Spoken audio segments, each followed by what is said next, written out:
If it's not in my calendar, it's not happening. Here's a great habit to get into, whether it's for your work stuff or even for your personal stuff when you are working with others. Book it in your calendar, and it's really easy to do using Google Calendar. So when you get an invitation to a meeting and it's not in your calendar, or you've organized for somebody to come over, send them an invitation and include the link to the meeting if it's a Zoom meeting, or to your address or wherever it is that you're meeting. So how do you do it? Very easy. In your browser, just type in meeting.new.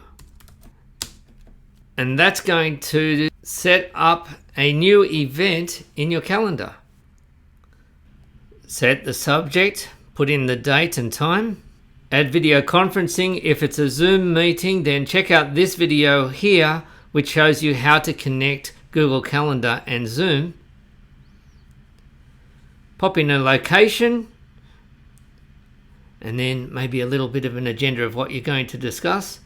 Put in your guest's email address and then hit save, and you're done. Do you know somebody who needs to know how to do this? Send them a link to this video.